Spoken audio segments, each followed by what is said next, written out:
just when you thought it was safe to go onto iTunes. This is Next Level Guy, the only website that makes self-development as fun as going to the movies. It's time to take the red pill and escape the Matrix.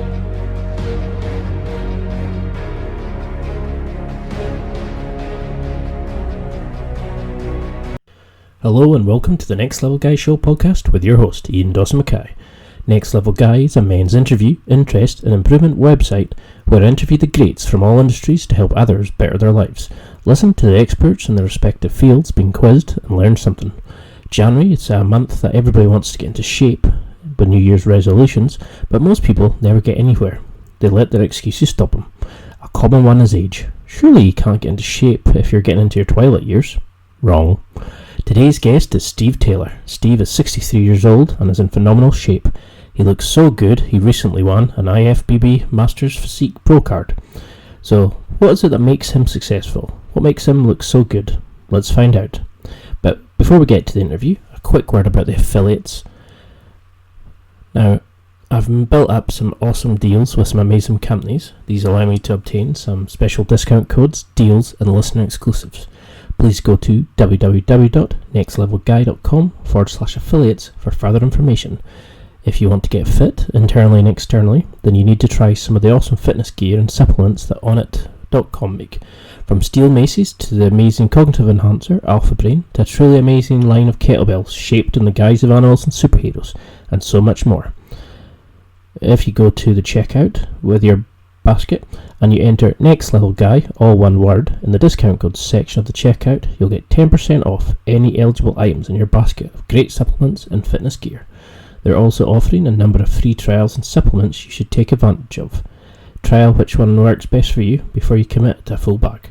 For others, I'm particularly loving the Natural, the Pick Up Video Guidance course by Aristides Marks, which aims to help you become a natural woman. Ross Edgley's awesome new book, The World's Fittest Book, which provides some awesome advice on training, health, nutrition and building a successful life. It showcases the philosophy and the tactics he used while he was just finishing swimming around the UK without going on dry land once.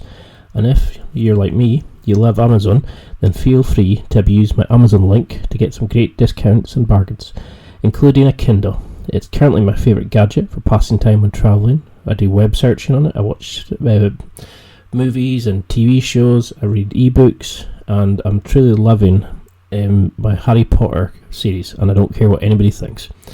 It's a truly awesome buy for you or as a gift for someone else. There's so many other great offers from companies like MyProtein, Under Armour, The Protein Works, Bulletproof Coffee, MeUndies, Gainsbox, Dollar Shave Club, and so many more.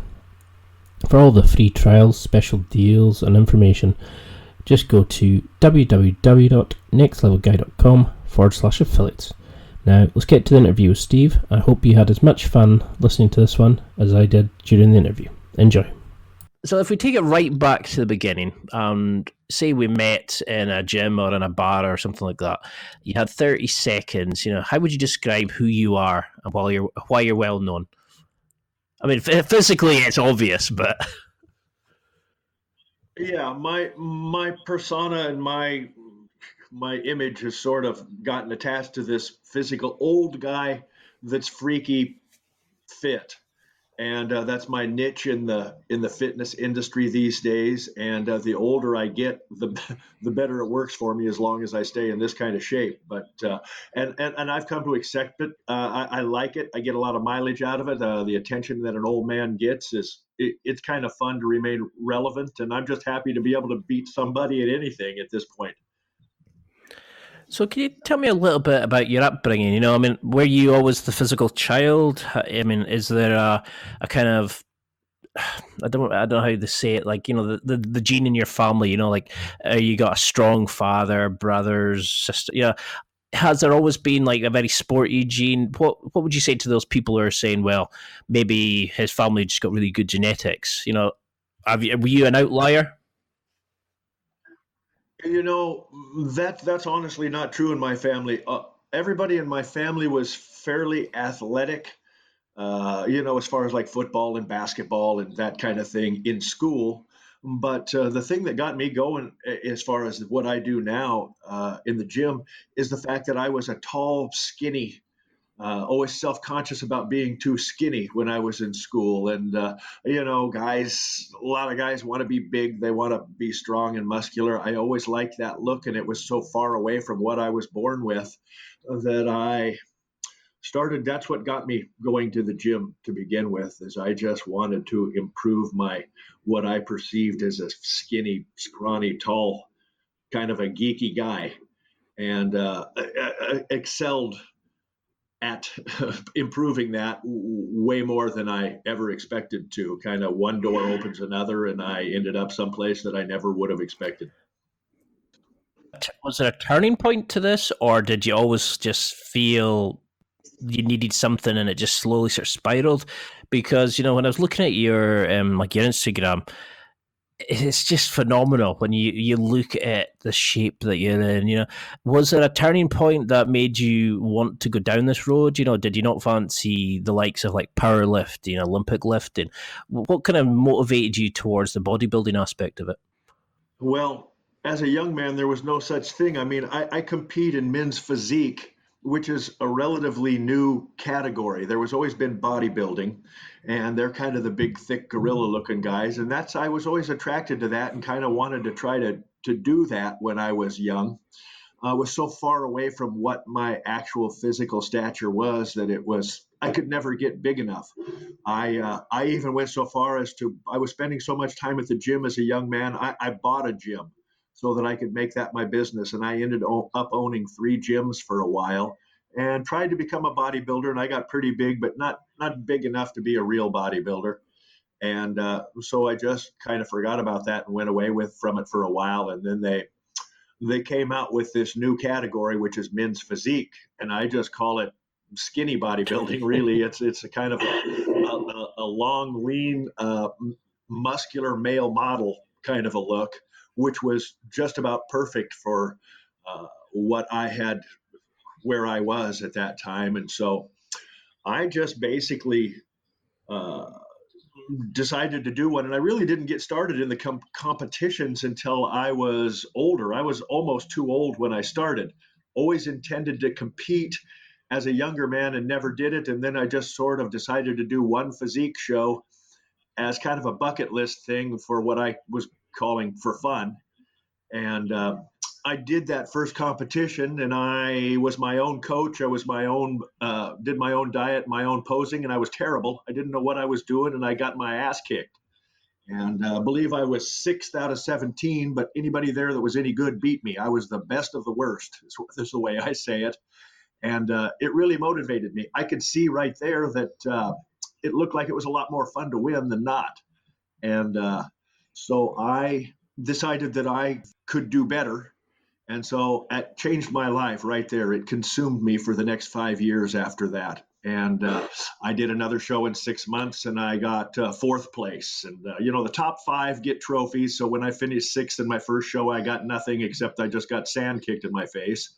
And so I came back and got 4th place on my next show. And by my next one after that, I won, and I just kept on winning after that. But I can tell you that I started seeking the advice of people that knew what they were doing. I quit listening to myself for a while, realized that I didn't know enough about it, and got with people that gave me proper nutrition advice and proper workout advice and so on, and it made a huge difference. And the nutrition part of it is the most important. It's more important than the workout, or I put that number one. Anybody can go and thrash around in the gym for an hour, but doing the diet consistently that you need to do to bring you to that, no pun intended, next level is critical. You can't do it without it. Was it to say you can always get better in the gym, but you can't outwork a bad diet? It's always that moment of like they're 8% made in the kitchen, 20% made in the gym. So was there somebody that you looked up to back when you were a kid? Were there particular role models like Arnold Schwarzenegger or Lou Ferrigno? Who was the kind of people that you watched in TVs and films that you admired, or was it just the guys in the gym that you wanted to be like? Well, Of course, the number one that everybody in this sport, I think to this day, still looks up to Arnold as the ultimate. He is just a legend like no other. But I, of course, didn't have any aspiration. I mean, to me, like we were talking before, that wasn't realistic. And I just ultimately at the time thought I would just be happy with a better physique, with what would be considered a good physique. I didn't plan on take it quite as far as I did, but I think we are all our own worst critic, and especially the people that do what I do. Um, it's real easy to never be satisfied. I mean, I believe it or not, I struggle to this day to take my shirt off and look at myself and think that that looks good. You're never happy. There was a day when I would have dreamed to look like that, but when you get there, you always want to take another step. So it's hard. You're never satisfied. Because that's something I've really noticed with people who are like exceptional and they're talented. They get to a point where they're never satisfied. They always want more. There's always the next product. Always I've just done that, but we can go from here. I mean, when I'm looking at your Instagram pictures just now, it blows me away that you could honestly not be happy with the way you look, But I know what you mean. It's that moment of you start there. It's like you go down the rabbit hole, like Alice in Wonderland. It's you start learning about nutrition. You learn about maybe a better way of doing squats. You learn a better way of doing chest flies, and before you know it, you can break it down into such small components. So can you tell me a little bit about your training? Has there been anything small that you've made? Because like I'm doing jiu-jitsu at the moment, which I'm sure everybody who listens to my podcast is fed up of hearing, but it's the small, it's the tiny little changes that make the major differences to like how successful you are in certain moves and in roles and things like that. Yeah. So can you think of something that you've learned? Is it been the nutrition side of it that's made the biggest deal? Or is there something else? Is there like a progression chain or a workout? Like for me, it was always nutrition. I just needed to eat better. But what was it for you? Yeah, well, the nutrition, I could always look pretty good. I always, once I put on a little weight as I got older, I always had a pretty good physique and I could eat anything I wanted because, the skinny guy metabolism, you can eat pizza and pie and everything you want and not really get fat. And so I was satisfied with doing that till I started doing these competitions and realized that if I wanted to look like the big boys, that I needed to do what they do. And once I finally gave myself over to the proper nutrition, it made a huge difference. But there, just like everything, there's a lot more to it than it looks like to the layperson who's on the outside looking in. I mean, just even the posing when you're in the competition. I mean, it just doesn't look hard to get up there and stand this way and that way. But everything and the presentation is so much more important than other people know. But the workout too, and I'm going to say one of the most important things that I've found that improve muscle and just my shape and make a commonsensical workout that a lot of people don't think of or don't know, and some people think it even sounds silly, but it is so important, and it's what we call the mind muscle connection. And that is, you might go to the gym and see somebody using a dumbbell and curling a dumbbell while they're talking on the phone or scratching their butt or whatever the hell they're doing. They're kind of looking off into space or making their grocery list, and you need to have your mind on your business, and it makes a big difference. If you're working, I always say, become the muscle. And that is, you need to concentrate on the muscle groups, whatever one you might be working. And you need to I want to put my brain right there inside my biceps and concentrate on using my biceps and not recruiting from other muscle groups and slinging it up there with my shoulders and your legs. And I mean, your body recruits other muscle groups from all over for so many tasks. And it's important to isolate the muscles that you're working on, work them to failure. If you want them to grow, you need to work them to failure and even past failure. Your partner could help you do forced repetitions and all sorts of different ways to negatives and things that you can use to continue to do a couple more repetitions every set, more than you could actually do. And that mind muscle connection, though, is just critical. And whatever body part you're working, you just really need to have your mind on what you're doing. And I mean, if I'm working my biceps, I stare at my biceps. My left one is smaller, so I stare at that left bicep the whole minute and just concentrate on using that muscle and burning that muscle as much as I possibly can. And the biceps are an easy one. Some of the other muscle groups, like any kind of a back exercise where you're doing rowing pull down, like overhead pull downs, or any kind of a rowing motion where you're pulling something towards you. Of course, that requires your arms, that requires your biceps, but that's a back exercise. And when you're working on your back, I need to concentrate on pulling with my lats or pulling with my traps, or, and pretend like you don't even have arms. I mean, yes, your arms are doing it, but your mind is on that muscle in your back.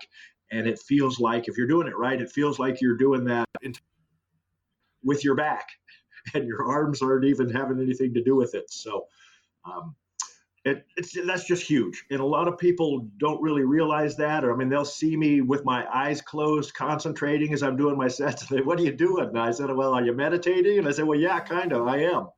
I'm concentrating on what the hell I'm doing.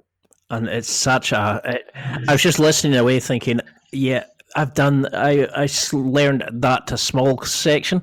The guy I used to train with, he would get me into actually feeling the muscle as you're lifting. And it was amazing to me. I could actually feel it. Instead of just going through the motion, I could actually slow it down and really feel that muscle working. And I love the way, that you can feel like you can feel the passion there. You were talking about like how the different muscles are working, and I could feel like in your head that you could actually feel each thing, like each part, like the car engine, kicking away, and you were analyzing the feedback and checking like the rev rate and stuff like that, and like it, to me, like I kind of just go, I need to work on my arms. Whereas to you, you're looking at my biceps slightly lower, things like that. Do you analyze these things on a daily basis? How do you monitor the situation? Is this like, are you like a normal kind of bodybuilder and goes away and like gets measured and progress photos? Is there anything differently that you do? Well, I do it. I mean, I kind of take runs, especially at my age. I have to be a little bit careful because I have physical issues that I work around. So I'll go into and believe it or not, even at my age, I can still gain muscle a little bit, but I have to do it.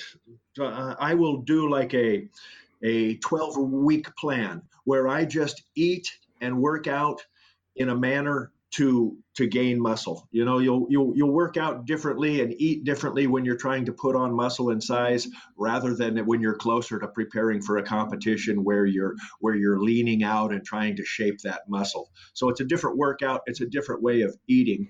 But the thing that's particularly hard on me is the gaining part, or what they call the bulking season. And so that's hard on me. I have trouble. I have to force food down. I don't get fat, and I will put on a little more fat when I'm doing that. But I've trained my body, and I can control the weight of my body and do what I want to with it because I've been doing this for so long. And the more you do it, the easier it becomes, and the better your body responds. Well, one of the main reasons I wanted to speak to you was I've started this like new setup where it's like new year, new you, and I'm trying to get experts on where everybody wants to change at the start of the new year. Everybody's going to go to the gym. They're going to get into shape. They're going to do X, Y, Z, and then they start falling away and say, "Oh, I can never get into shape. Or I'm too old. I've got kids. I can't do this. I've got no time, etc." And you're the perfect example of somebody who's not let their genetics hold them back. They're not letting the usual excuses. And that's why I wanted to get you on, because you're in phenomenal shape. You're a lovely guy. You promote bodybuilding in such a great light. And I thought you were the best person to get to come on, because you blow away all the perceived BS excuses that a lot of guys are holding. And it's great for them to see that you can do it. no matter what age you are, there's always the capability. So what would you say to somebody just now, for example, who's listening, saying, well, maybe he was always in great shape. He mentioned having a gym. Did he just need to top up his muscles? Did this explode in the quality of your look, or were you always just relatively strong? You just needed to figure out how to become more ripped? No, I was actually not very strong at all. I played football in college, but back then, I mean, we went to the weight room a little bit. I was particularly weak, actually. I was a tall, kind of a thin, and not very strong compared to a lot of my teammates. I never considered myself a strong guy at all. And I have become that way, and I got a lot stronger than I thought. I also notice myself losing strength now, even though my body will stay looking about the same as my age creeps up on me. Some of that strength has gone away, and that's kind of alarming from a mental standpoint. People look at me and still think I'm strong as hell, and I'm compared to the average guy, I am, but not in my world. I'm not particularly strong. And of course, I've gotten to a point where I don't worry about that. It's not what I'm trying to achieve, and I don't have to beat anybody up. So I don't necessarily worry about my strength. I worry about what I look like, because that's what I do, and I actually make money with that even at my age now, and it's fun. It's fun. I'll tell you, the one thing that I think, if I could put one thing on how I ended up going as far as I did, and basically overachieving for an old man, thick-waisted white guy in my world, I'm an overachiever for sure. And in that passion for something that you want really bad is probably the number one thing that can help anybody get to whatever it is that they want.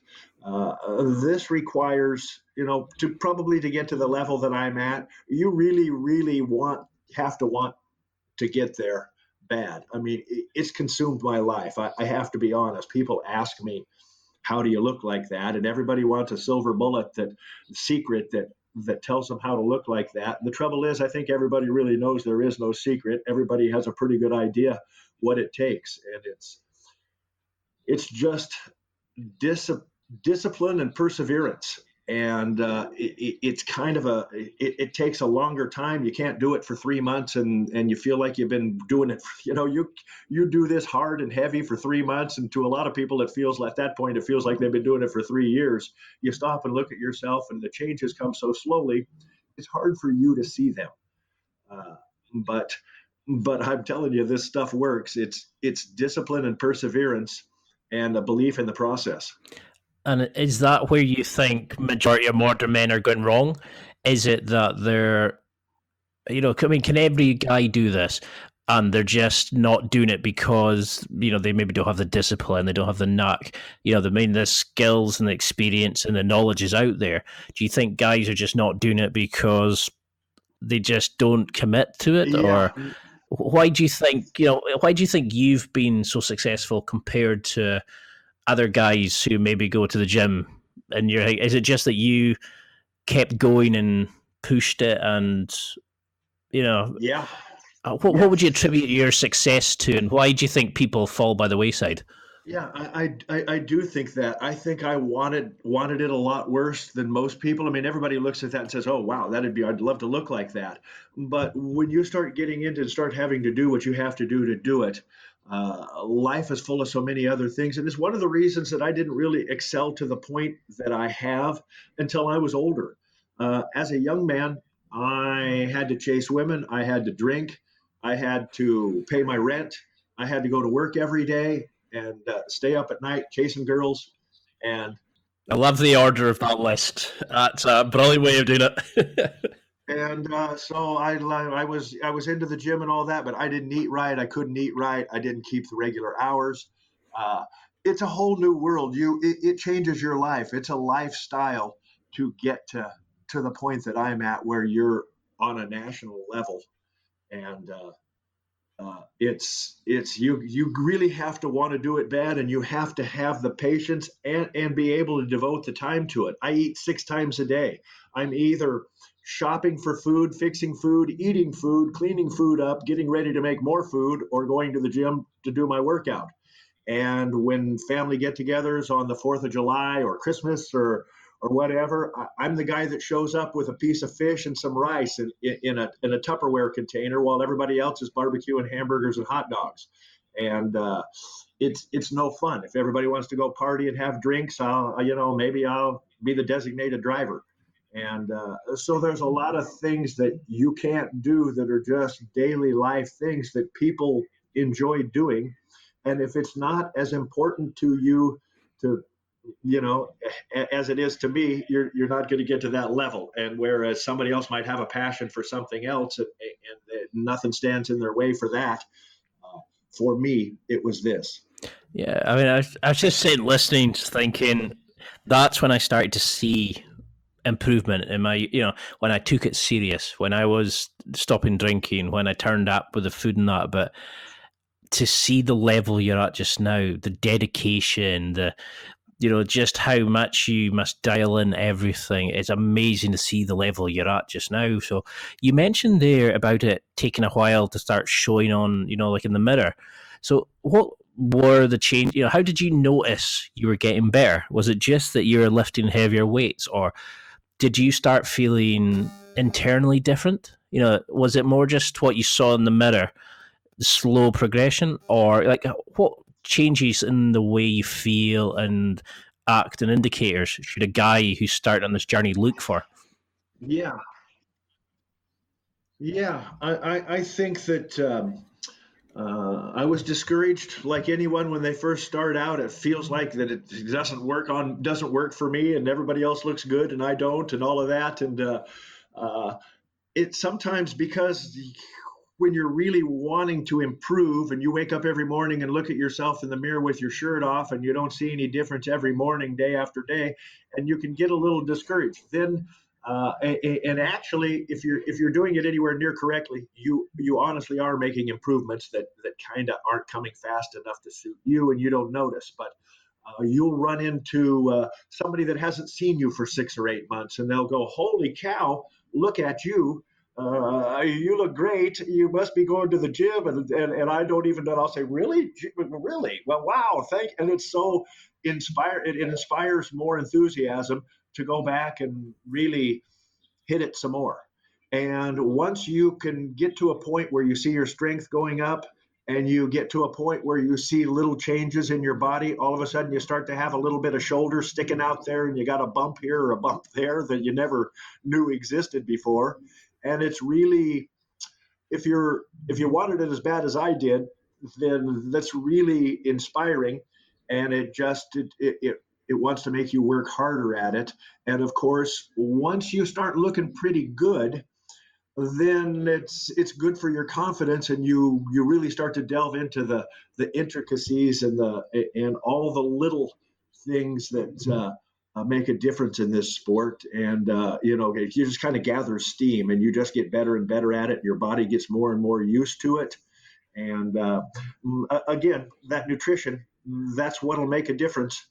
And it's hard to, a lot of people want to bulk up and put on muscle, but they don't want to be fat. It's really, I won't say it's impossible, but it's near impossible to put on muscle and lose fat at the same time. You kind of have to do one or the other. In my sport, you gain weight and gain muscle in the wintertime. That's the off season. And then you melt it back off in season. And so, yeah, but like everything else, the better you get at it and the better you look, the more excited you get about it, and it's inspiring. I was just sitting listening to that, and I was like, it's amazing that a bodybuilding pro feels the same way that I do when I started the gym. You're worried like, oh, am I getting better? Am I getting fitter? That you're surprised when people notice, and because you see yourself in the mirror every day, you don't notice the changes. But when somebody who hasn't seen you for a while comes along, they're shocked at the development, and it gives you such a great feeling. And it's so nice to see that no matter what, well, not nice for you. I mean, it's like, it's reassuring that no matter what level you're at, every one of us goes through this same kind of development. So how does your training differ? I mean, do the same concepts, principles, and stuff like that, like progressive overload and split sets and all this kind of stuff, does that all still have you had to change your training in any particular way as you've gotten older to kind of get to keep these developments coming and building your muscle? Is it different? Like, if I found an 18-year-old in the gym, would your plan look much different? No, there's over time, there's been so many different new and ways to train and different training theories and so on. And there's not one set prescription to get to where you're trying to go. There's lots of different ways to do it. And there are many different concepts as far as training goes, but it's all still basically the same. Like you say, progressive overload, taking your sets to failure and past failure. If you work out with a workout partner, you get what you call forced reps on the end of your sets and that kind of a thing. And you don't always want to do that, but when you're in the bulking mode, you do. And and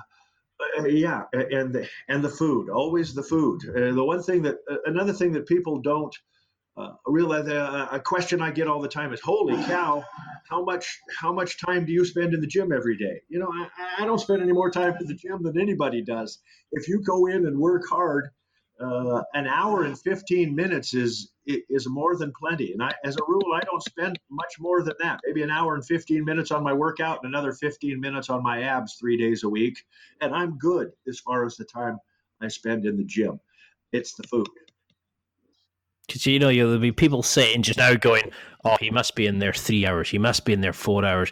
There must be like testosterone injections. There's no way that he's doing the same work." And it's like you said, it's the same stuff. You just need to be a bit more understanding of the principles behind it. You have to be wanting it more, and these things that are possible for other people. I think we just. I don't want to say like my generation, and I'm 36 at the moment, and I think my generation have become a bit soft. We kind of expect like the instant gratification. We're used to like the notifications, the ordering online and getting it delivered straight to us. We maybe don't want to work as hard. We just expect it. There's too many of us who think, "Oh, I should go there, go to the gym a couple of times, and I should be ripped." Yeah. They don't understand what's behind it. I mean, does that kind of thing annoy you that you see these kind of modern day guys in the gym and they're doing all these fancy boss you balls and all that kind of stuff, and they're just not following what you're doing to be successful? Well, I try not to be the guy in the gym that tries to tell everybody else. First of all, I appreciate anybody that's in the gym. They're there to improve themselves. Whether they're doing it correctly or not is another story frequently. But I try not to be the guy that sticks his nose in unless I'm asked. I also try to be friendly because sometimes people find, and I'm not even as big as a big bodybuilder, but I'm muscular and in good shape, and it's beyond what most of the people in the gym think they can ever do, and so they're a bit intimidated. And they think, "Oh, this guy's he doesn't want to be bothered. I can't ask him a question." No, not for me. I try to be friendly, and particularly to those people that don't know what they're doing or aren't what I call a gym guy. For a long time in my life, I was like everybody else. I would join the gym. I would go for a week or two. I really didn't like doing it, but I felt like I should, and I wanted to get that muscular look. But I would go there and I think, this doesn't work on me. And everybody else here knows what they're doing, and they all know each other. And they're talking and having fun and working out, and they look good, and they're familiar. And I said, then there's me. I'm over here kind of flailing away, and I'm just a skinny wimp, and I don't know what I'm doing, and I feel really self-conscious. And I would force myself to go to the gym for 2 or 3 weeks, and then boom, I'm done. I can't make myself go. And I went through that cycle several times before it finally stuck for me, before I finally stayed long enough and got serious enough to make progress. So when I see that same guy in the gym now, I always try to speak to him words of encouragement and be friendly and make them comfortable there so they don't feel like a fish out of water. And I want them to stay. I want them to enjoy themselves and stay and get better instead of get discouraged and shit can it. No, I mean, I love that because how many guys start and they don't see instant changes and think, no, okay, I can't be like Yeah. those guys. And it's so good to see that you had the same kind of worries that we had. And I mean, I started and stopped the gym so many times because Yeah.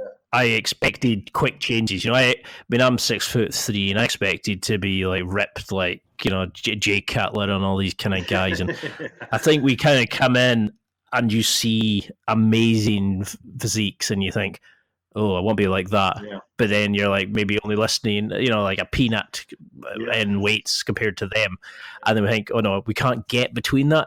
And it's brilliant to see like how open and honest and helpful you are, because like all your videos, you're always smiling, you're chatting to people. There was one where you were showing off your trophy and you're more interested about talking about your wife on your Instagram. And there's all it's you're not one of these people who goes in, doesn't speak to anybody. You look like you're having fun, you're enjoying it. Yeah. So I mean, how does your training, like, could you, I know there's people who are just now screaming just now going, will you ask him about his training? Could you just give them like a rough week? Like, say you're training just now, like for a competition or something like that. Does it differ? Is it just squats, deadlifts? Is it just all the basics, the fun stuff, or do you start analyzing like where you are at the moment, where your weaknesses are? How would a bodybuilder start setting up towards a competition? Well, I always try to work towards my weaknesses, and I have, like everybody, I have perceived weaknesses. Well, not perceived; they are weaknesses of mine, and so I do spend more time on that kind of a stuff. And I'm sorry, Ian. What was the rest of that? I mean, it just went right out of my mind. What is your basic sort of training looking like? Is it just Well, going in like Monday legs, Tuesday back, that kind of thing? Or do you find you have to do differently because, you don't respond to, say, like, do you do like a full body rather than split, or are you just the same as? I, yeah, I don't. I'll do. I'll work different body parts on different days, and I work them in a cycle. I usually do a couple of body parts per workout. Like I'll do chest and triceps one day, uh, um, shoulders and biceps one day, legs one day, back and shrugs, or just kind of mix it up a little bit. And I also the one thing, and most people know this, but a lot of lay people wouldn't be aware of the fact that you need to mix it up. I mean, maybe one chest workout, you're going to use the free bar bench press, and you're going to use the incline bench press machine or cables. Or what you don't want to do is every day that you have work on your chest, you don't want to go to the through the same progression. In other words, I always use the free bar bench press first, then I move over to cable flies, then I move over to an incline machine, and people get their favorite things that they like to do for each body part, and they want to do that over and over again. And you need to, in order to force your muscle to grow, you need to use what they call the confusion principle, which is, you'll work the same body part in different ways on different workouts. So your body, your muscle, it's smart.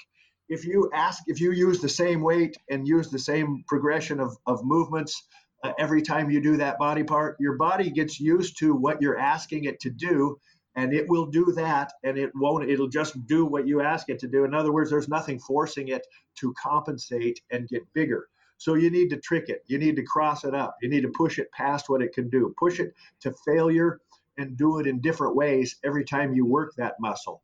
And by that, in that manner, your muscle has no choice but to compensate by getting stronger. And so the other thing is to make sure you give each body part enough rest in between workouts. If you really blast the crap out of that particular muscle group, and you don't want to come back and do it again too soon, so you blast the living crap out of it, it breaks that muscle down and tears it up, and it has to heal up. And what it do is you tear it down so that it can build itself back bigger and better than it was before you tore it down. So if you work everything too frequently or overtrain or spend too much time in the gym, that muscle doesn't have time to repair and grow. And literally, people can spend too much time in the gym and get worse results than if they were spending less time. That's why you need to work smart. It's amazing to think that into, that there's people who are spending 3-4 hours and they're actually making it worse by doing that. So what would you say? I mean, if I went and had a look at your training logs, for example, would you say that you follow like the standard kind of philosophy, like 5 sets of 5, 3 sets of 8? Is there anything different than what you're doing to kind of to allow for your age, for being a slightly older guy than maybe some of these younger paps in the gym? What is it like? Because I mean, I'm approaching 40 now. So, I mean, I know that I need to get better recovery. I need to be sleeping. I need to be eating, etc. But, I mean, would it be the same 3 sets of 12, or do you have to follow some of these other principles and different things, or do you just have to keep mixing it, or? Well, because I'm an older guy, I think that the way I learned was kind of what would be considered somewhat old school. It's tried and proven. And I try to keep my ears open to other and more progressive ways to train, but they're all basically a variation on the same theme. And so I think for the most part, there are certain movements and certain exercises that I avoid, sometimes a couple of them completely now, because of the fact that it's just too hard on my body to do it. When I squat, I don't squat too often anymore with just a free bar squat because my back hurts so bad and my knees hurt, and I got that kind of thing going on. I have to warm up real good on everything. But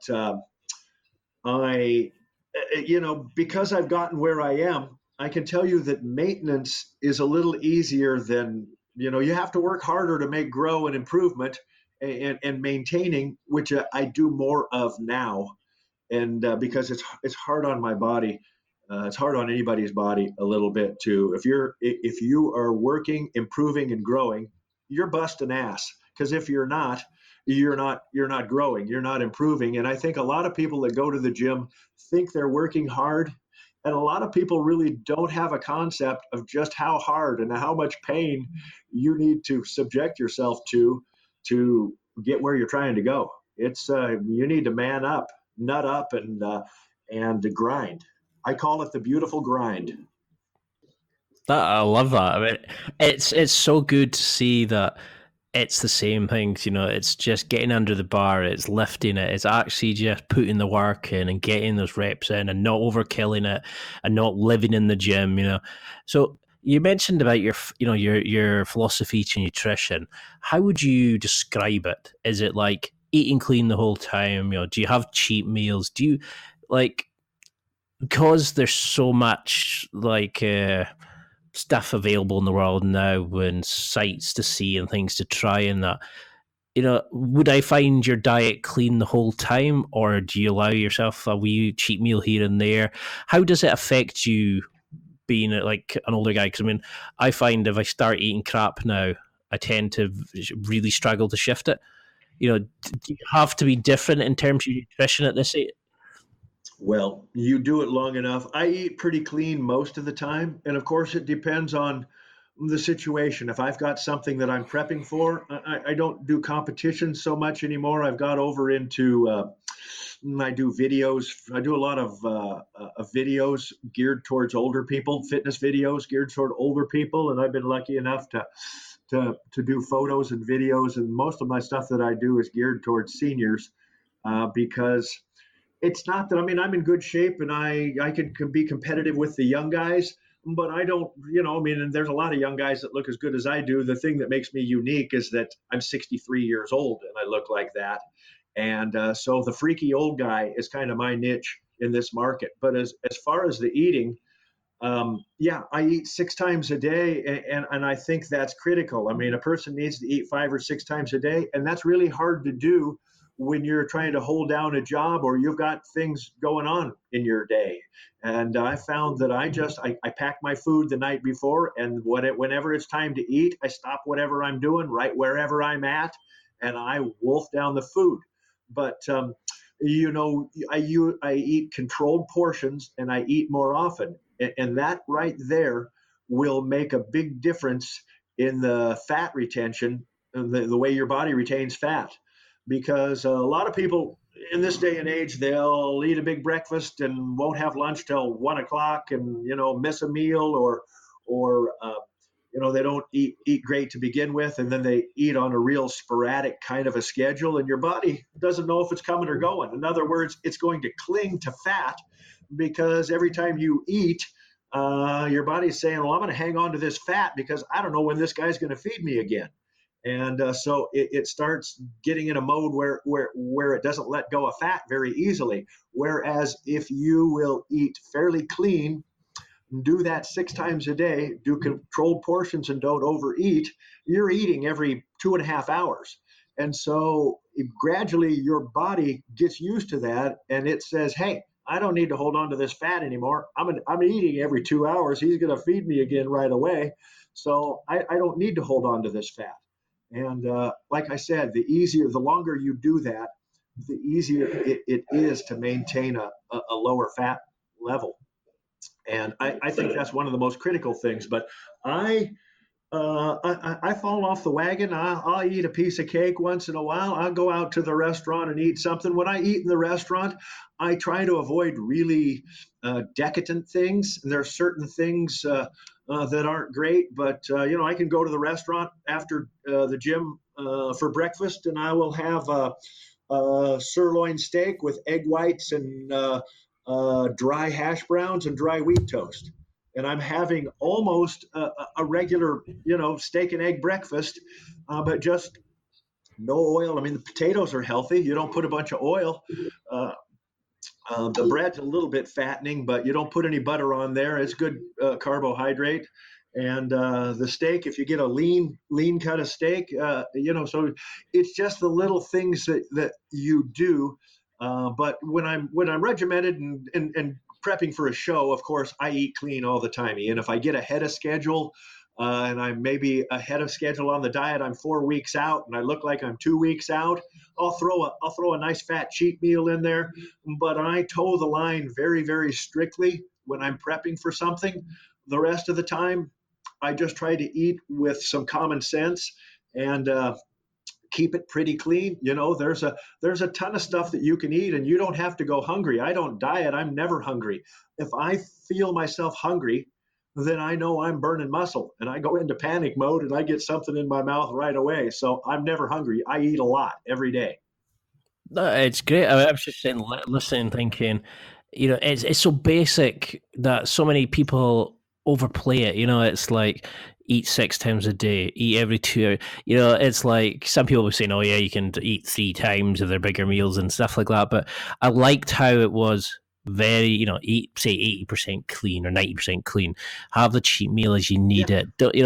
You didn't come out and go, oh, I need X and I need to do that. And I mean, do you find you need more protein as you're getting, as you're aging, or does your needs for different levels of carbohydrates change as you get older? Have you found anything that kind of makes a massive change in your diet to keep your physique the way it is?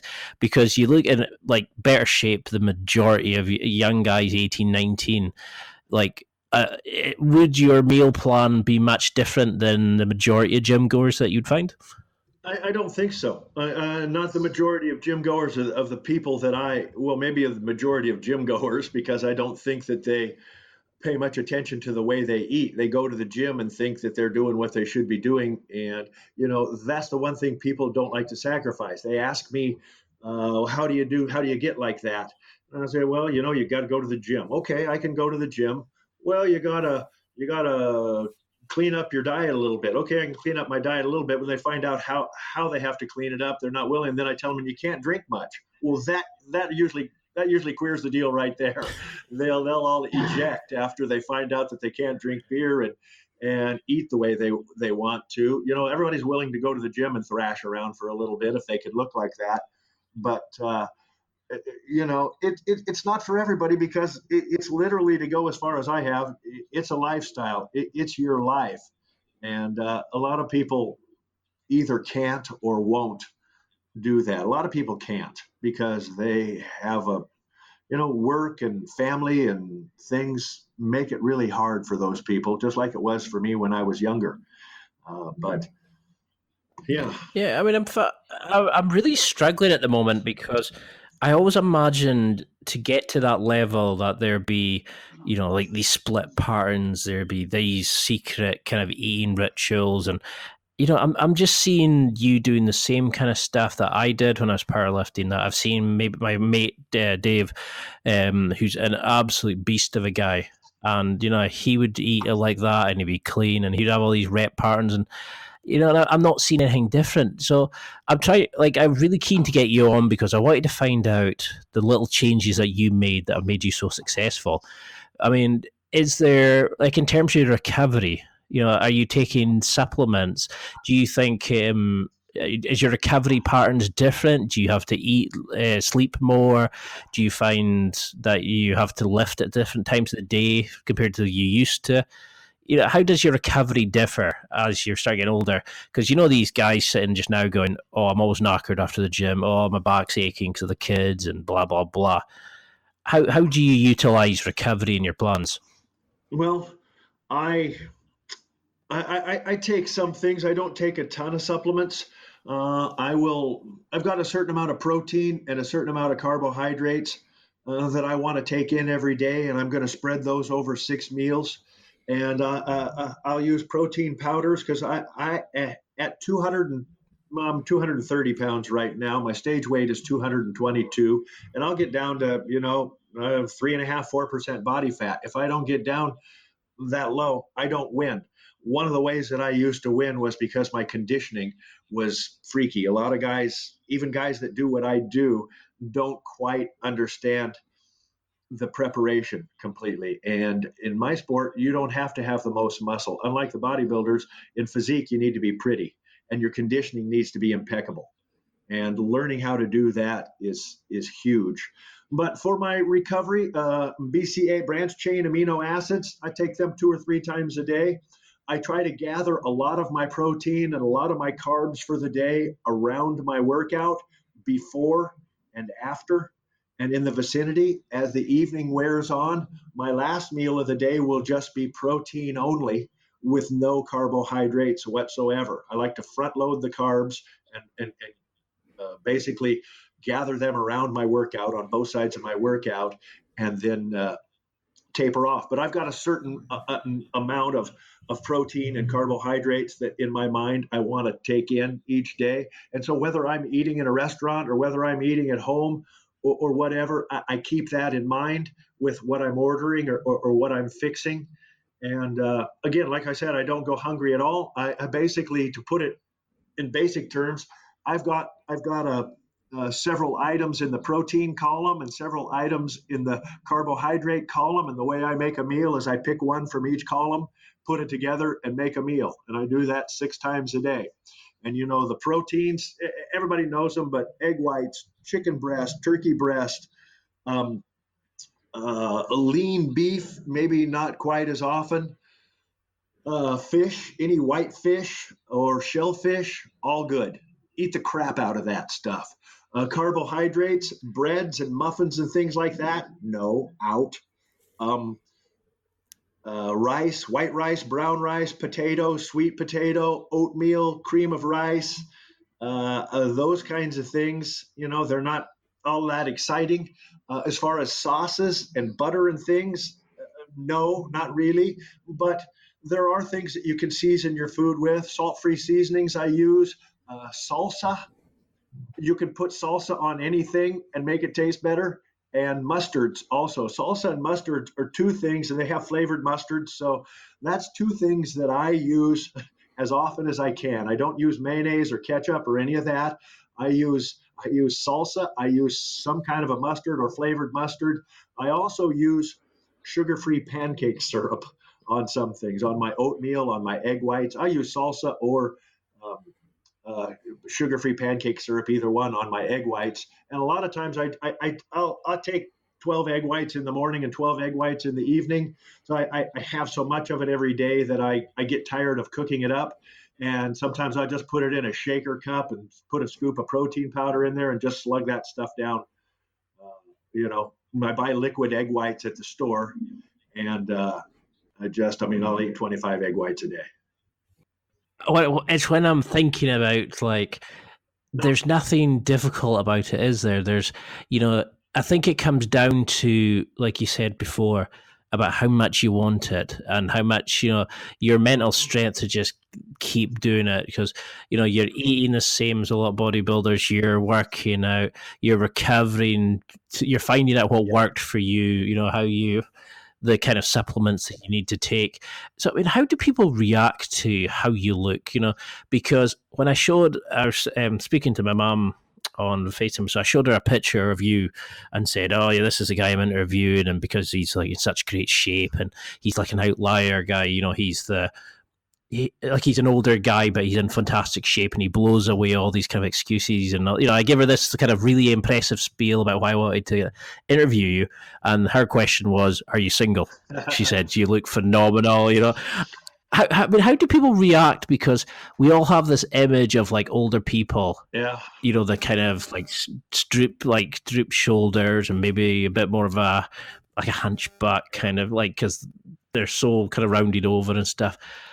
Like, do you feel like it funny the way that people interact with you?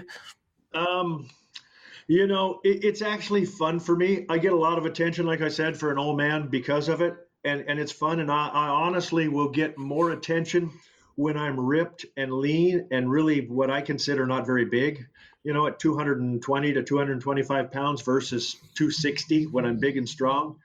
But like I always tell my wife, I actually, particularly in the summertime, because I show what I got. I'll walk around with a tank top on or something like that.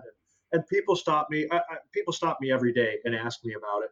And it's fun for me because it's what I do and it's flattering. I have people stop me sometimes and want to take pictures with me. And that's fun. I always used to tell my wife, believe it or not, people stop me on the street and want to take pictures. And she'd say, "Oh, bullshit." No. So finally, when we were in the airport in Pittsburgh after a show, and within 15 minutes, two people stopped me and wanted to take pictures. And my wife had to hold the phone and take the picture. And I was so happy that finally somebody did it while she was standing right there. But no, it's fun for me. I like getting that attention. I think people that do what I do have a certain amount of ego, and they don't want to admit it, but I will admit it. It makes you egotistical. You worry about the way you look probably too much because it's what you do. But it's fun for me, and sometimes it comes at inopportune moments and people want to ask you questions that have a 4-hour answer, which is basically, well, can you tell me what your diet is or what your workout is? Or, there's no real answer to that question without, spending hours. So, they mean it well. And I'll tell you another thing that I get all the time, Ian. Young guys will say they mean it as a compliment, and I appreciate it, and I take it that way. But I can't tell you how many young guys tell me, "Well, what? You're 62, you're 63 years old. Well, I sure hope I look as good as you when I'm your age." And I realize that's a compliment, but of course, most of them probably should wish they looked that good now. I love the way that you can feel the passion, you can feel the intensity. You're not like some of the guys I've spoken to in the gym. They like you said, the ego's there, that they're not interested in helping anybody, and you're so warm and friendly and approachable, and I think that's why you're such a great ambassador for like bodybuilding and for getting to shape and aging evolution and these kind of things. So what would you want people listening who maybe think they're past their prime, who couldn't do this, what would you want them to kind of think and to remember in their head? Is it just that it is possible, but you do have to do the work, or what would you say?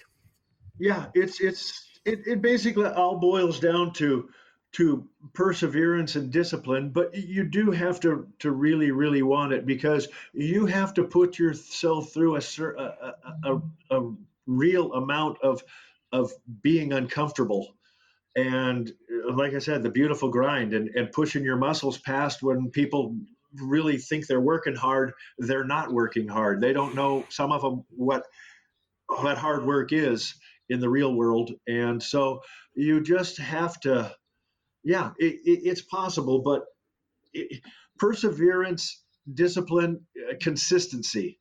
You can't do anything for just a little while and get where you're going. It's you incorporate it into your life, and when you do, it becomes a lot easier.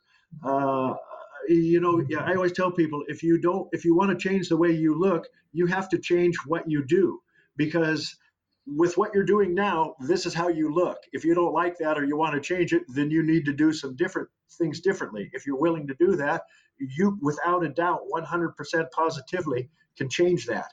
If you're not willing to do that, then learn how to get happy with what you've got, because that's not so bad, for one. And it's the hardest thing in the world to be happy and satisfied, and it's what I try to shoot for every day, and I'm still trying to get there. I love that that's your goal. It's to be happy. Right. You're not looking at it in terms of, I want to be 13 more inches on my X or whatever.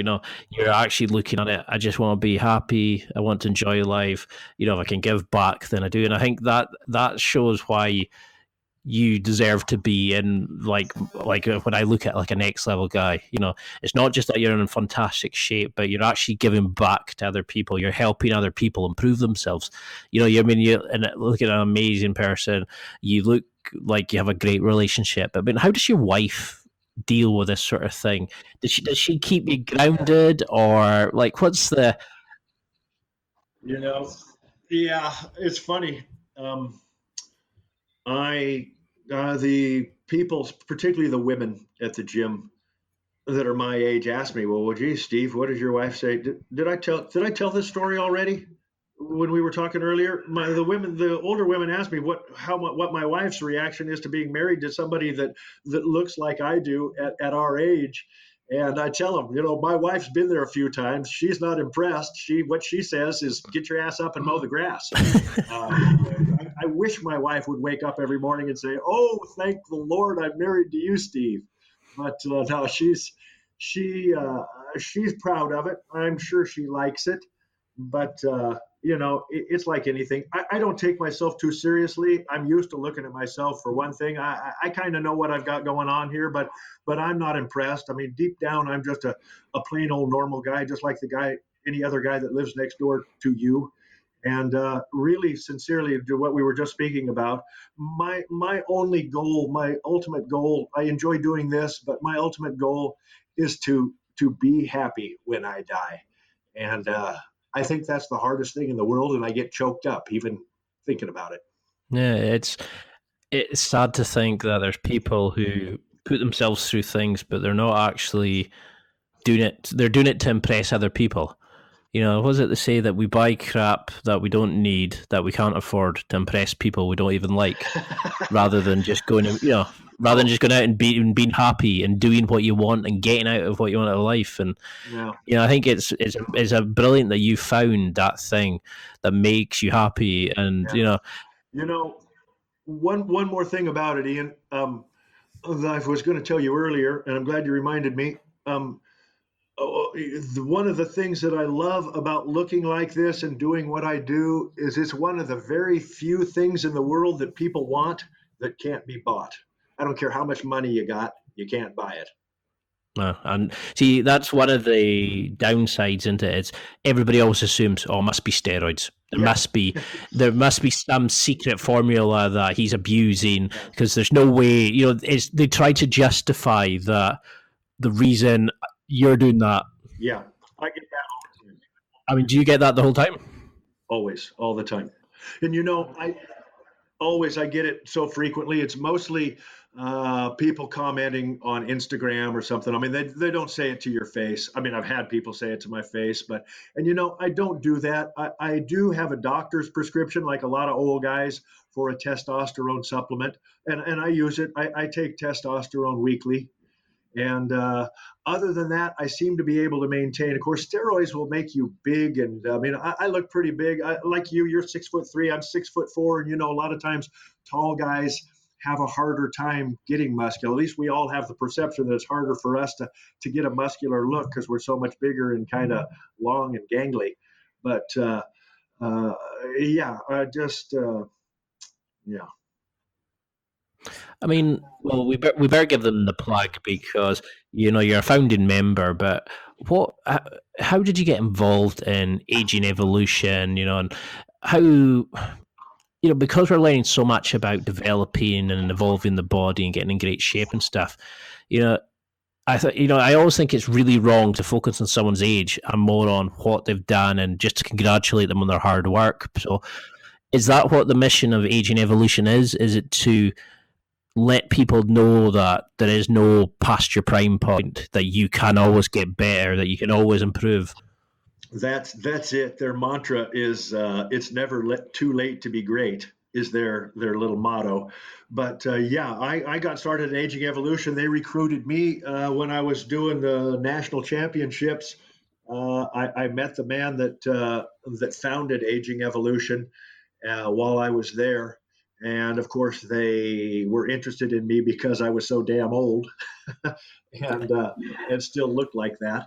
But yeah, their mission is basically nutrition and fitness advice for the over 50. I mean, there are people that are in their 40s that are members as well, but it's a website and they have supplements and so on and so forth. And it's been a really fun thing for me. They've helped promote me, and I've got a lot of notoriety from being involved with Aging Evolution. And so yeah, I think it's great. One of the as I understand, the up and coming fitness, senior fitness is a huge growing part of the fitness industry now. Seniors are trying to become healthier and flocking to the gym, eating healthier, working out way more than ever before. And so it's really quite a thing that's taking this country, and I think worldwide. But Aging Evolution kind of helped put me on the map, and I helped put them on the map at the same time, and it's been fun. So it's agingevolution.com. And it's a pay website. You subscribe to it, but you can go look at, they have a page that you can go look at for free and browse around and see what they're about. And they do posting on Facebook and Instagram, and they're a sponsor of mine, and I like to promote them. I get lots of free tank tops and all sorts of gear. Everybody likes free stuff. It's one of the fun things about being where I'm at, is that supplements and gym memberships and just little perks that I don't ever have to pay for anymore because I'm the legendary Taylor IFBB Pro at 63. I'm kidding, of course. I was trying to think, like, how do I follow that? I just love. I mean, the fact that we've been on for just over an hour now, and I was really kind of sort of thinking about how much of your time I was taking, but it was that moment of it felt like 10 minutes, and it's so rare to find, like, you're so down to earth, you're warm, you're friendly, and I can see why you've been successful. You're just grinding out the work, you're doing your thing, but you're giving it back. And I think that's the great thing about you. This is why, like, I would love to have you on again. We can go into deeper stuff and really go into it. But I mean, what I'll do is I'll ask a few more questions and we'll tie it off. But what? Yeah, take as long as you want. I'm fine sitting here. I mean, I'm having fun. Well, if that's the case, then what we'll do, I'll ask you some of my favorites. Like, I want to find out a bit more about you. So let's go through some of the fast break questions. Like, so if I throw out some prompts, if you just throw back what comes into your head. For example, apart from this one, obviously, what's your favorite podcast? Well, I'm not that much of a podcast listener. As a rule, I won't single out a specific one because I'm not a regular listener to any, but most of them that I listen to, believe it or not, are politically oriented. I'm kind of big into politics. I follow politics, and it's frustrating for me, like a lot of people. But it's like a train wreck that I can't look away from. So I'll when I listen to a podcast, it's usually something that I've heard about that's affiliated to a subject regarding politics that I'm interested in. It's like me with music. I can listen and I'll know a song because I like the guitar on it or something like that, but I won't be able to tell you who the band was, or I won't know much of their album or whatever. And Yeah, I'm terrible that way. Terrible that way now. I need to pay more attention to certain things, but because I'm not a regular listener, I didn't even know about Next Level Guy until I heard from you. So I've listened to as waiting to do this, I listened to 3 or 4 of yours, and I like that. I've been as a regular listener of yours here just of late than anybody probably. I like it. I'm a new fan. So what would you? Yeah, well, I'm interested. I want to follow you now. Oh, you're a brave man. You're probably one of the only like 4 people that are on it. So what would you say? I mean, that's why I love the internet, because you can actually get close to meet people that inspire you. Like, because when I seen you, I thought, right, he's the epitome of what I want. No, epitome is not the right word. He's like the personification of what my site was about, was people living on a different level, who are maybe doing what everybody else is doing, but they've taken it to the next level. They've been better. They're really at the top of the game. So, I mean, if you mentioned about having like a bit of cake and stuff like that, what's a guilty pleasure of yours? If you wanted to really be debauched, like, would you have some cream on that, or like what's your real guilty pleasure? Is it a certain band, or is it, what are you ashamed of? What's funny is that once you start eating clean, like I said, it's getting in the habit, just like going to the gym or all the other things that you have to do this. I get to where I don't mind it. I enjoy it. I'm used to it. It's what I expect. It's what I'm used to. And so I see stuff that I say, well, I'm gonna have a big pizza. I'm gonna eat the whole pizza, or I'm gonna have a piece of carrot cake, or I'm gonna have this or that. And frequently, even when I find myself in a position where it wouldn't hurt anything to do it, I have a hard time pulling the trigger. I can almost get it right to my mouth and then really not want to do it. And so I love pastries, though. If I had to pick something, I love pizza, I love burgers, but if I just had to pick probably the guiltiest pleasure, it would be decadent pastries. Oh, you're making me hungry now. I'm visualizing a few in my head. So, what would you say if you had to sum up like masculinity? If you had to give it a definition, what would you say? What makes a good man in your opinion? Well, I think as we get older, our opinion of that kind of thing changes. For me now, it doesn't have anything to do with muscle, or to me, it's maturity, the way you treat people in your life, your wife, your kids, the things that you enjoy spending your time doing the right thing when nobody's looking, and just those kinds of things that a real man, that it's hard for anybody to do, to stay on the right track. And I mean, as far as I'm happy to have a drink or two, but I don't want to drink too much. I don't want to smoke. I don't want to subject people to ill treatment. I want to be a good person, and male or female, but you can really make a difference in people's lives, younger people and people that look up to you, and set an example for others, and be how be an example for them, and they want to be you, they want to be like you, and you need to be the right person for that, for people to look up to. And the way you treat animals and kids and old people and the kind of things that that a lot of people don't pay much attention to, don't care about, and those kinds of things are important.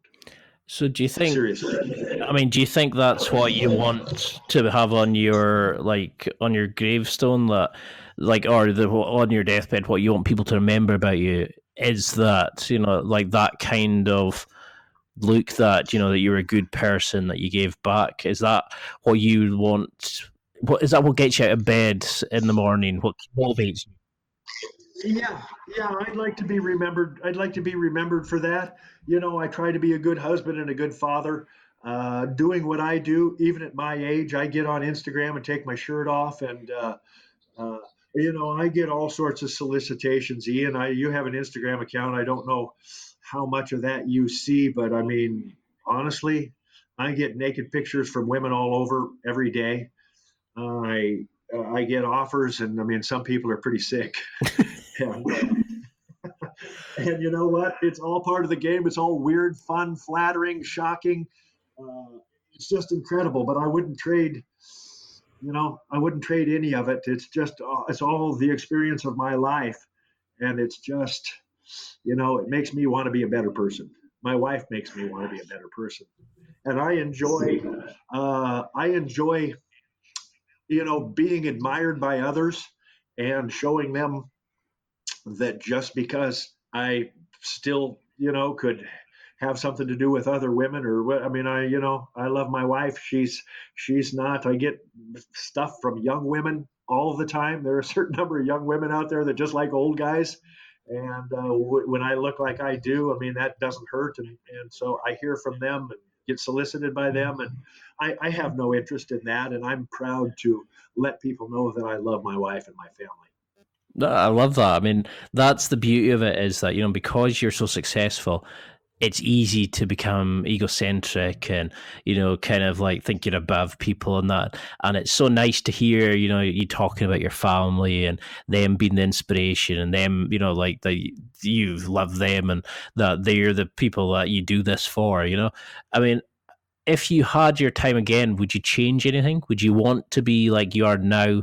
Oh, I've done some bad things in my life. Believe me, I've admitted all sorts of things that I wouldn't ever do over again. I mean, that's how we learn. But no, I wouldn't change anything. I've had an eventful life, and it's been a wild ride. And there have been really bad things and really good things. And I've leveled off. You mellow out and level off. And I've gotten to a place that I feel pretty good about myself.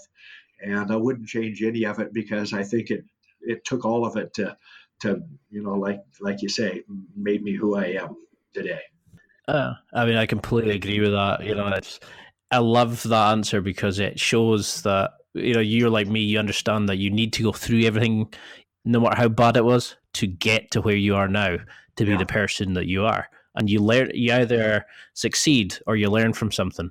And I think that's the problem, is we forget that not everything negative isn't always a bad thing. It might be the thing that teaches you about life or to be a better person. Yeah. So how do you juggle all this? Being a father, having that kind of responsibilities, having a wife, having going to the gym, eating, building sponsorships, building a brand, all this kind of stuff. Putting your message and stuff out there and going to shows and stuff like that. How on earth do you keep this going?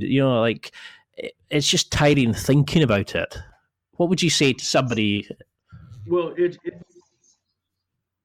it's not so hard now. When I was younger, I look better now than I did when I was younger, because I did have all this other stuff going on. And so as I've gotten older, my kids are all grown up and gone now. They all have their own careers. And so it's just my wife and I. And so that's when I really got even stronger into this. Like I said, I didn't start doing my competitions until I was kind of older. I was one of the oldest guys there right from the beginning. And now I'm always by far the oldest, and usually the tallest.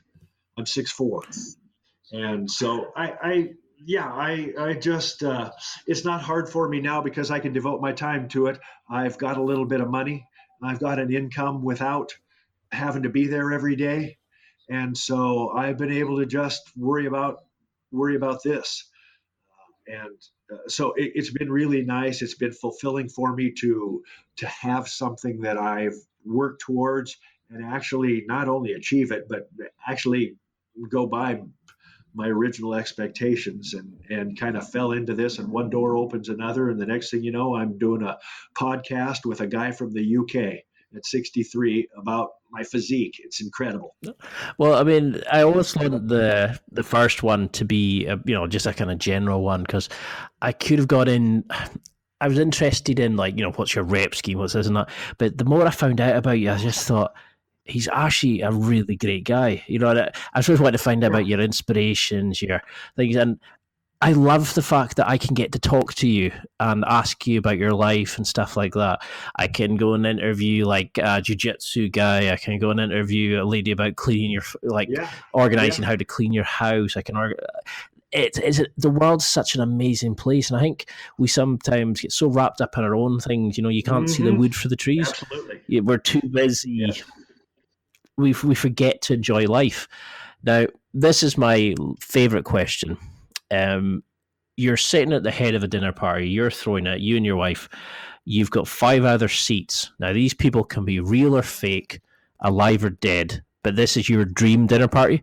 So they can be fictional, they can be somebody from your family, they can be a relative, whatever. But this has to be your perfect dinner party. You have 5 other seats. Who are you inviting? John Wayne. That one I know right off the bat. Good choice. Winston Churchill. Joe Namath. I don't know if you know who that is or not, but it's a boyhood hero of mine. He's a quarterback, Super Bowl winning quarterback, won Super Bowl III, played for the New York Jets. He was just always my childhood athlete idol. Well, he's a has-been. I was a little kid. I don't idolize these athletes anymore, but I love sports and I love to watch sports. And he was just a childhood idol of mine that I really looked up to. So let's see. That's 3. My dad, who's no longer living, and I don't want to take too long in deciding here, so I'm going to leave it right there. I mean, there's a number of people that I admire, but those are 4 that are my most admired. No, I mean, I'm sorry to hear about your dad, but he raised a... Well, I'm 63 years old. Well, so not a lot of guys. I'm not saying that he couldn't still be alive, but he's not. You can tell that they did a fantastic job. There's people I speak to who I kind of go, they kind of believe their own hype. And then I meet people like yourself who I just kind of go, that's the kind of guy I'd like to be. That no matter the level of success they're at, they're always willing to give back. They're always wanting to be a better person and help others and just be open and friendly. And that's like you were saying about what motivates you. That's the kind of thing I would love to be, like, to be remembered by. And I love meeting other people that are like that. I mean, is that what you want people to take from like an interview, that it doesn't matter where you are now, that you can do this kind of stuff, that there is... Yeah, absolutely. And, as far as giving back, it's fun for me. I mean, I'm just not doing it for show or whatever. I love helping these young guys. I've inspired several just guys off the street that go to my gym that probably never would have done a physique show. And I help them, and it excites me. I get fired up. I want these young guys to do good. I want them to do better than me. I love this shit. It's so weird sometimes. Like, you think, well, they swear. When I always say, yeah, you can swear, don't worry at all. And some people just let rip, and then there's some you kind of think, oh, is he going to say it? Is he going to say it? I mean, I couldn't find a bad word about you. When I was looking through interviews, and people are always saying that you're smiling, you're joking, you're always like taking the mick and stuff, and that's what I like about it, is that you don't take life too seriously, and that you kind of motivate people. Yeah. And I think we sometimes forget that, and we take, we all think, oh, you got to go to the gym 6 times a day. You've got to be eating nonstop. You've got to be doing this. You've got to be doing that. And they forget to live life at the same time. And you're a great example of somebody that can do both. So what's an unusual fact about yourself? Now, this is how I usually finish off interviews before the last one, but what's the thing that, apart from your amazing physique at such a unusual age, what's something about you that people are really surprised when they hear?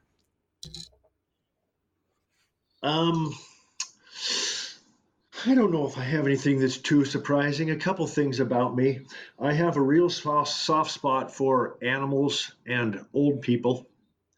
And I am a softie. I cry easy. I'm sentimental. And I get choked up and I cry. Are we talking easily. in films or, Over? Well, yeah, even that sometimes. But just anything that has to do with my kids or anybody's kids or bad things that happen to good people. You maybe can hear me. I choke up right now just talking about it.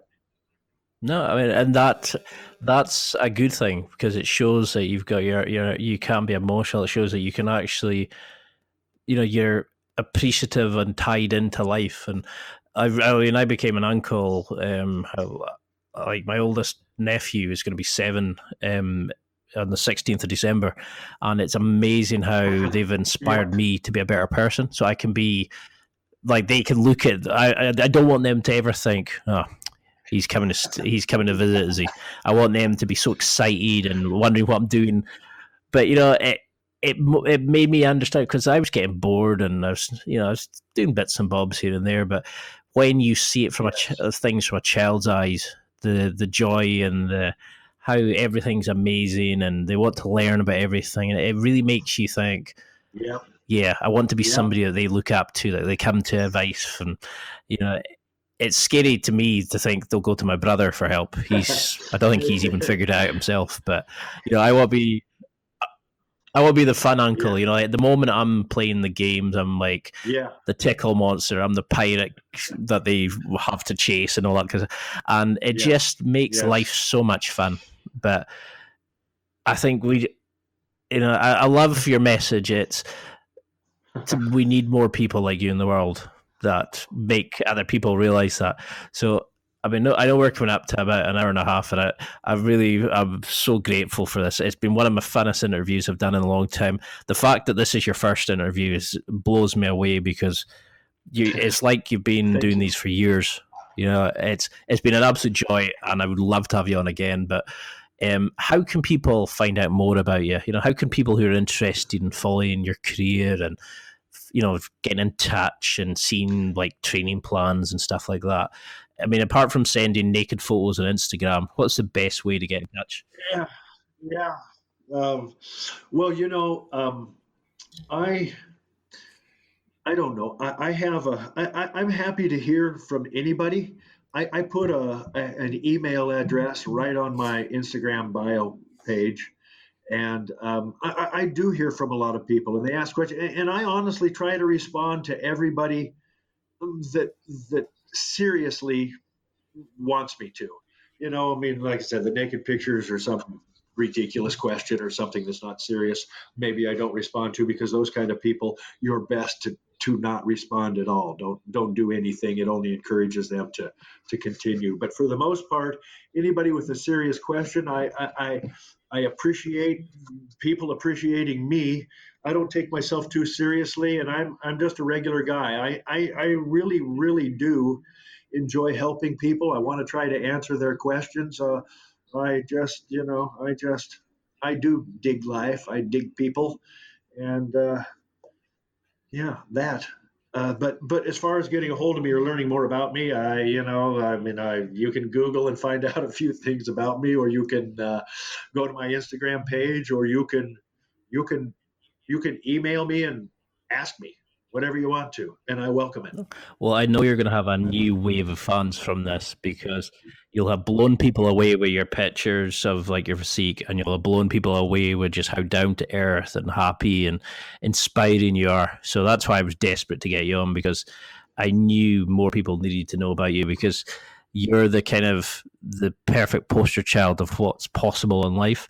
and that you're such a great guy with it as well. And I thought, this is it. He's a perfect guy, and this is why I wanted you on, because I knew you'd be blown away. People would be blown away by how nice and successful you are, and so you should be very proud of what you've done. And I'll tell my mom that you're married, so you don't need to worry about that. Well, yeah. Tell your mom that I'm married, unfortunately. But I'm kidding. I had to stop sending pictures. Don't take pictures from your mom, please. I'm kidding. I'm kidding. You know what? I think that'll be like when I got your email that asked me to be on. I was truly honored.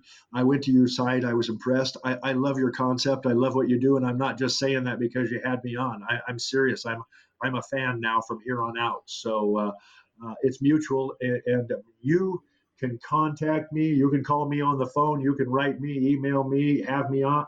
You name it. Anytime you want me, there isn't anything that I wouldn't do for you within reason. I appreciate that.